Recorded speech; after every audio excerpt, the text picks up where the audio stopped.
Well, the first major award show, the Golden Globes, now just days away, but our friends at Rotten Tomatoes have already handed out some awards. The Golden Tomatoes, which honor the best reviewed films and TV shows of the year. Editor-in-Chief Matt Atchity joins us with more. Welcome, Matt. Hi, thanks for having me. Yeah, so let's get started with the Golden Tomato for the best wide release film of 2014. That goes to Boyhood, as directed by Richard Linklater. Kind of an amazing cinematic achievement. Filmed over the course of 12 years.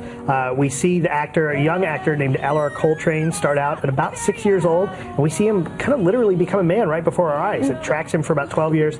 It's the story of a boy who has his parents split up, and his mom kind of goes through a succession of bad husbands, and we see him kind of learn who he is. It's a great, great movie. Critics really love it. It's 98% on the tomato meter with something like 250 reviews at last count. Yeah, critics really, really think this is a stunning achievement. What is it about this movie they love?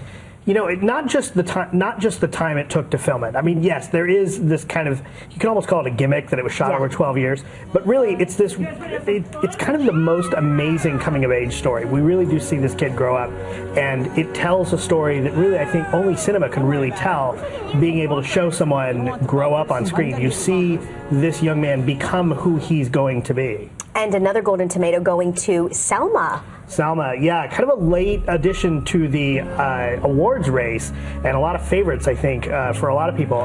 This is an amazing movie about the march and the events leading up to the march from Selma to Mobile. But a lot of people in Hollywood passed on this movie, is that right? Yes, it was in development for a long time. Ended up with Ava DuVernay at the reins. Great movie, 100% on the tomato meter right now with upwards of 70 reviews.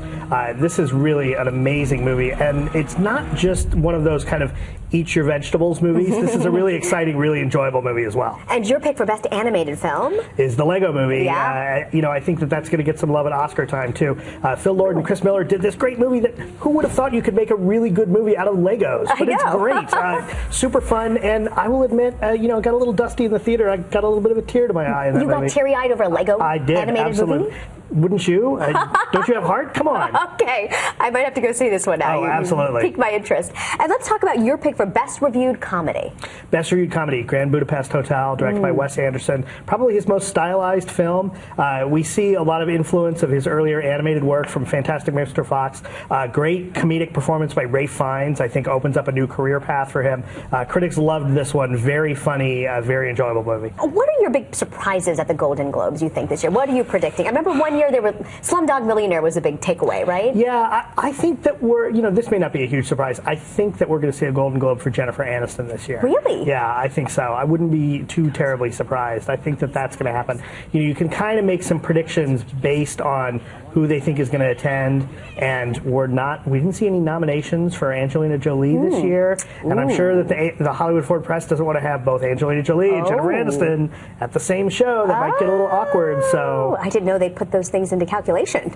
Okay. I don't think that's totally off their radar. Gosh, okay. And what would you say would be a possible surprise movie that takes it away at the Golden Globes that we weren't expecting? You know, that's a good question. Selma. I think Selma might be a little bit of a surprise. You know, the Hollywood Foreign Press likes to really award the most glamorous movies, and Selma's a great movie, but I don't know that necessarily hits the glam factor. And that being said, it is an amazing movie, one of the best movies of the year. Rotten Tomatoes Editor-in-Chief Matt Atchity. Thank you so much, Matt, for having joining us. Can't wait to watch this weekend. Stay with us with more from World News Now.